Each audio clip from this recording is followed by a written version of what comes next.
Pronto, gente, nós vamos começar aqui a sessão, tá certo? A minha aula fica responsável por fazer parte da aula de anatomia dos espaços cervicais, do grupo de cabeça e pescoço. Eu sou o Lucas Marinho, R1, A1, com orientação do Dr. Daniel, Dr. Roberto Guido e Dr. André. Fazendo uma introdução aqui, gente, os espaços cervicais, eles são divididos em compartimentos, né? E esses compartimentos são chamados de espaços cervicais. Esses espaços, eles são divididos e contêm músculos, ossos e vasos. É importante ter o estudo desses espaços cervicais para ter uma nomenclatura comum. Isso acaba permitindo a correta localização das lesões por diferentes profissionais. É importante ressaltar também que cada espaço desse que a gente vai mencionar, eles possuem um grupo distinto de patologias. Pronto, os espaços cervicais, eles são divididos e limitados por duas faces. A face cervical superficial e a profunda. A face cervical superficial, ela é formada por tecido do fibro areolar frouxo, tem limites imprecisos, e a principal função dela é a ancoragem para o músculo platídio. Já a face cervical profunda, ela é composta por faixas de tecido conjuntivo mais rígidas, já uma faixa mais bem delimitada, e ela possui três divisões, que é também face cervical profunda superficial, média e também tem a profunda. A superficial, esse folheto envolve todo o pescoço e suas estruturas. A média envolve mais a traqueia e limita-se à face anterior do pescoço. E a profunda vai envolver mais aqueles músculos pré-vertebrais que circulam a coluna vertebral. Eu vou mostrar mais lá na frente as imagens.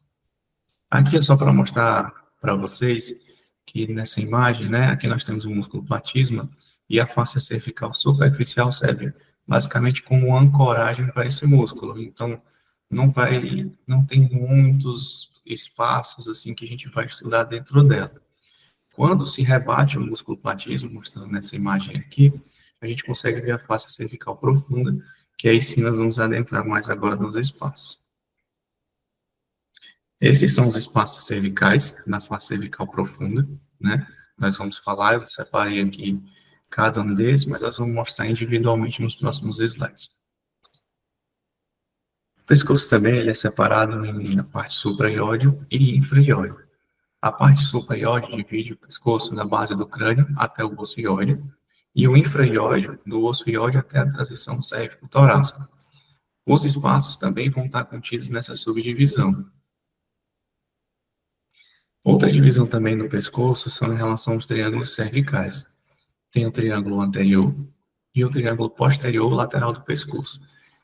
E eles têm suas subdivisões. O triângulo anterior tem a divisão triângulo carotídeo, triângulo muscular, triângulo submandibular e triângulo submentoriano. Já o triângulo posterior tem duas subdivisões, que é o triângulo occipital e o triângulo subclávio. Aqui nessa imagem a gente vai ver a delimitação de cada triângulo agora. No triângulo anterior, ele tem sua delimitação superior pela borda inferior do corpo da mandíbula e uma linha imaginária que se estende do ângulo da mandíbula até o processo mastoide do osso temporal. Anteriormente, ele é delimitado pela linha média do pescoço e lateralmente pela borda anterior do músculo esternocleidomastoide. Em relação às subdivisões do triângulo anterior, começando pelo triângulo muscular, nós vemos que ele tem um limite superior pelo osso ióide, lateral pelo ventre superior do ombro ióide e bordo anterior do esternocleidomastoide, e medialmente a linha média do pescoço. Outro triângulo anterior é o triângulo carotídeo, que possui como limites anterior o ventre superior do músculo omoióide, superiormente o estiloióide e o ventre posterior dos músculos digástricos, e posterior o bordo anterior do músculo esternocleidomastoide. Outro triângulo é o triângulo submandibular, que tem como limite superior o bordo inferior da mandíbula, lateralmente o ventre posterior do músculo digástrico e medial o ventre anterior do músculo digástrico.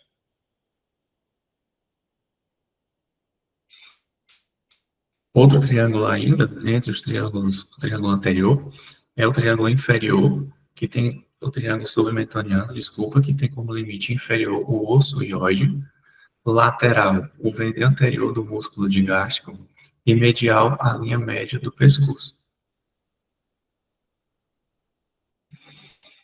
Já o triângulo posterior, está aqui delimitado em azul, ele tem como limites inferior o bordo superior da clavícula, anterior o esternocleidomastoide e posterior a margem anterior do músculo trapézio.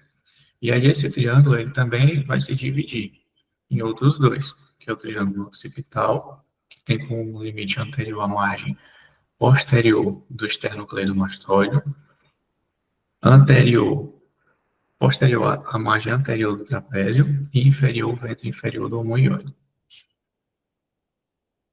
A outra divisão é o triângulo supraclavicular, que tem como limite superior o ventre inferior do homoióide, anterior o bordo posterior do esternocleidomastoide e posterior o bordo anterior do trapézio. Aqui representando para vocês que os espaços cervicais eles estão dentro também daquela subdivisão entre supra-iódio e infra-iódio. Agora nós vamos começar a falar de cada um deles, começando pelo espaço parafaríngeo, que é representado nessa imagem. Ele é considerado um espaço-chave para avaliação de lesões supra-ióides, porque ele é composto basicamente por gordura e ele também é circundado pela maioria dos outros espaços. Aqui foi a imagem que eu consegui achar, representando basicamente só ele, mas nas outras imagens eu vou mostrar e vocês vão conseguir ter uma noção da importância dele, como ele é circundado pelos outros espaços. E isso é importante porque a avaliação do deslocamento de gordura desse espaço vai permitir a localização do espaço de origem que vai estar ocorrendo na lesão. As lesões primárias nesse espaço são infrequentes e, quando tem, incluem principalmente lipomas e tumores de glândulas salivares. A maioria das lesões, realmente, como falei, são de outros espaços. Aqui é o espaço carotídeo, mas antes da gente falar, eu vou só mostrar aqui também nessa outra imagem, o espaço parafaríngeo está aqui em verde, né? E vocês podem ver que ele está realmente circundado por outros espaços, que nós vamos falar mais adiante. O espaço carotídeo está aqui em amarelo, ele é uma bainha carotídea formada pela fusão das três camadas da face cervical profunda, tá? Ele se estende da base do crânio até o arco aórtico, e os componentes dele são a artéria carótida interna, a artéria carótida comum, principais ramos da artéria carótida externa, veia jugular interna, nono, décimo, 11º e 12º pares cranianos. Como limites, ele vai apresentar lateralmente o espaço parotídeo, medial o espaço retrofaríngeo, tá aqui em amarelinho, anterior o espaço parafaríngeo e posterior o espaço perivertebral. O espaço mucoso faríngeo, aqui representado nessa imagem, ele é composto por mucosa da nasofaringe e orofaringe, glândulas salivares menores, os músculos constritores e elevadores do mel palatino da faringe, as adenoides e as tonsilas palatina e lingual.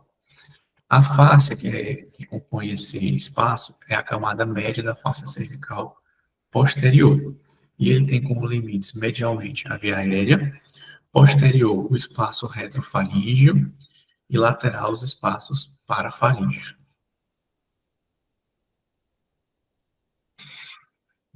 O espaço ainda mucofaríngeo é importante porque as massas intrínsecas mais importantes nesse espaço são os carcinomas de células escamosas.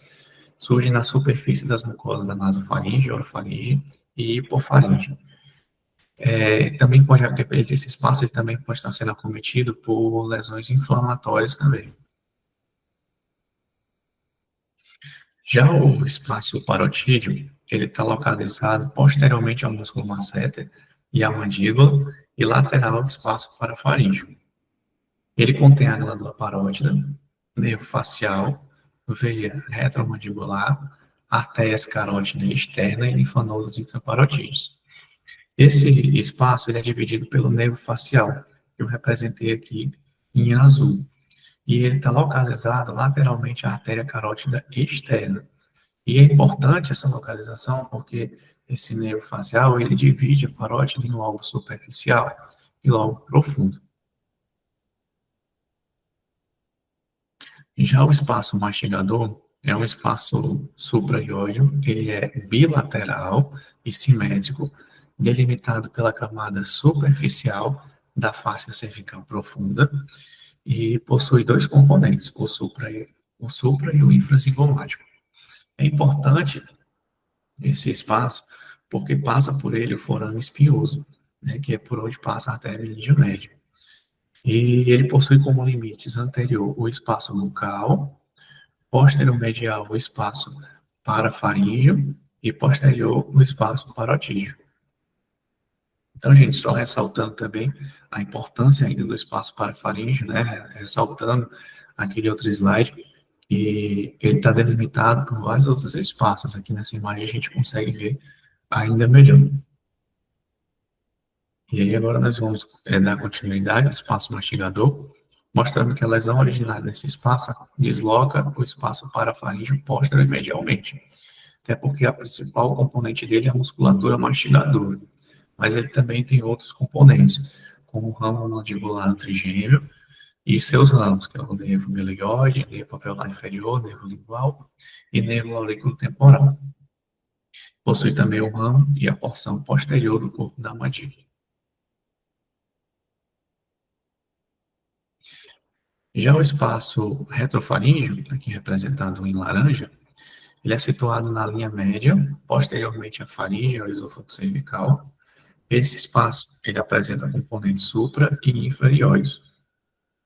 Tem como limites anterior o espaço bucofaríngeo, posterior o espaço perivertebral e lateral o espaço carotídeo. O espaço retrofaríngeo ele é composto por gordura e linfonodo.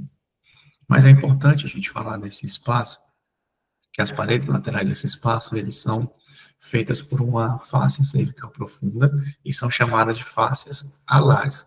Essas faces alares, principalmente a face alar anterior, vai dividir esse espaço e criar um espaço virtual, que é chamado de espaço perigoso. E tem esse nome, espaço perigoso, porque lesões que podem acometer o espaço retrofaríngeo podem atingir esse espaço por continuidade e as lesões podem progredir até o mediastino superior.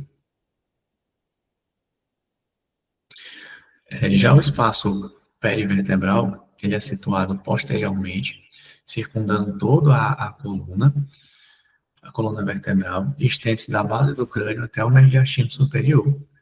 Ele é delimitado pela camada profunda da face cervical profunda e tem como limites anteriormente o espaço retrofaríngeo, que é amarelo, posterior o espaço paravertebral, fiz uma divisãozinha aqui para delimitar ele, e lateralmente o espaço carotídeo. Ainda no espaço perivertebral, é importante a gente ressaltar que a maioria das patologias que envolvem esse espaço vão acometer os corpos vertebrais e os espaços discais.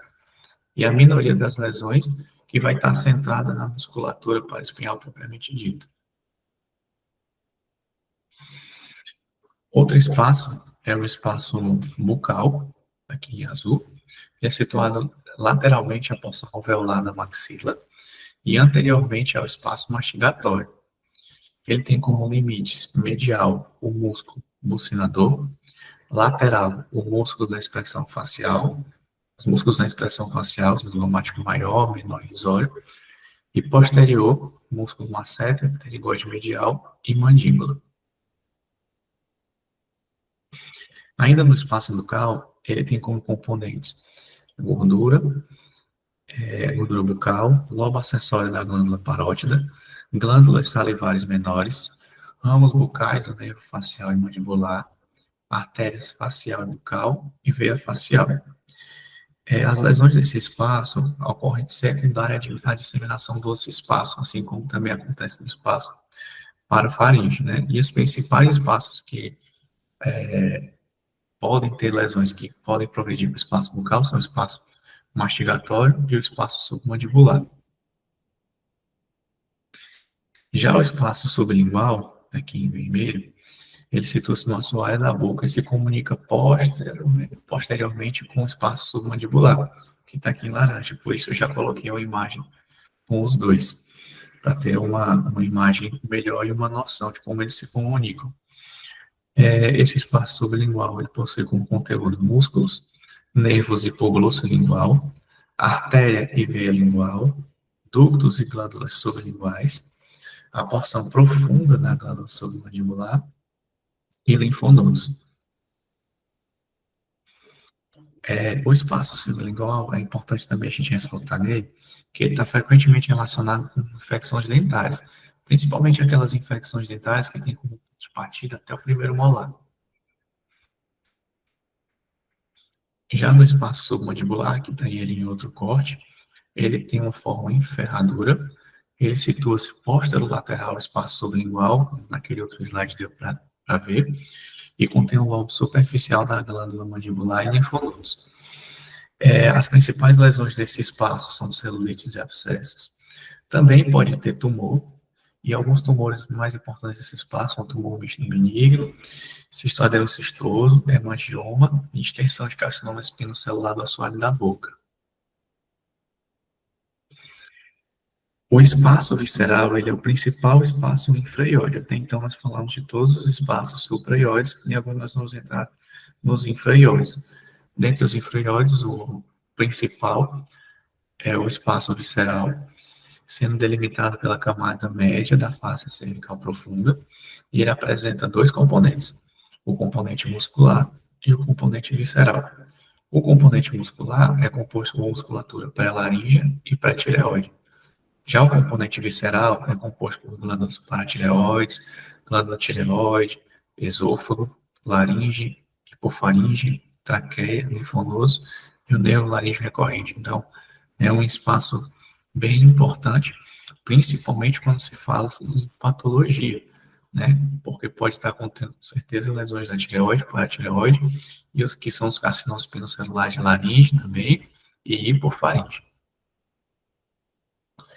Já o espaço cervical anterior é um pequeno espaço constituído apenas por gordura. Eu delimitei ele aqui em amarelo. Ele possui como limites medial o espaço visceral, lateral o músculo esternocleidomastoideo, posterior o espaço carotídeo, superior o espaço submandibular. E as lesões mais importantes desse espaço são tumores e infecções. O espaço cervical posterior, também predominantemente inferior, ele é situado posterolateralmente no pescoço, com configuração mais triangular, aqui ele em verde. Possui como componentes gordura, nervo espinhal acessório e linfonodos. Tem como limites medial o espaço perivertebral, anteromedial o espaço carotídeo. E as patologias mais importantes nesse espaço são linfomas e metástases. Essas são as minhas referências, pessoal. Acaba que é uma aula de anatomia, é uma aula mais expositiva, mas eu espero que tenha dado para ter uma noção dos espaços cervicais. Tentei pegar as melhores imagens também para ficar um pouco mais didático. E é isso. Obrigado.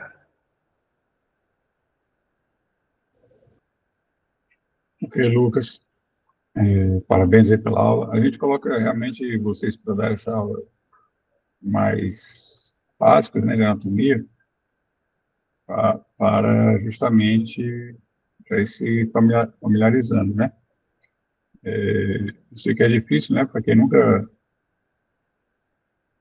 tem experiência ainda com a imagem, com os exames ainda, né, tomografia e principalmente ressonância, de detalhar essa anatomia complexa de cabeça e pescoço, mas isso aí uma hora vocês vão ter que aprender, então que seja o quanto antes, né? Então é importante que vocês já se debrucem aí sobre essa anatomia. O ideal é que durante as exposições, né, a gente coloque casos, né, também. Sei que é complicado para vocês, vocês não têm, assim, nunca rodaram, né, na tomografia, nem na ressonância ainda, para falar de casos é bem difícil. Assim, ao longo do desenvolver da residência, vocês vão tendo mais experiência e já tem condições de, durante as aulas, colocar uns casos de internet, não precisa ser casos reais aqui da clínica, né? Casos de artigo mesmo, casos de sites, enfim, para ficar, só para tornar a aula mais ilustrada, entendeu? A gente sempre pede para vocês que estão chegando agora, que não entendem muito, estão acostumados com a dinâmica das aulas, né? A gente sempre pede que coloque casos também, tá? Até para incentivar a participação dos colegas. É claro que tem aulas que são mais expositivas, né? Como você falou, é sempre bom colocar uns casinhos. E dentro do possível, em relação a tempo também, né? Às vezes não dá tempo, fica muito apertado. Às vezes tem aulas que são mais extensas, mas colocar questões também, tá? Uma questão que seja duas relacionadas à prova do CBR, né? Já vocês irem se acostumando, né? O estilo de questões, né? No CBR você consegue ter acesso às questões, né? Antigas, e buscar questões relacionadas, tá? Mas ok, foi bem completa aí a descrição dos espaços cervicais, viu? Muito bom.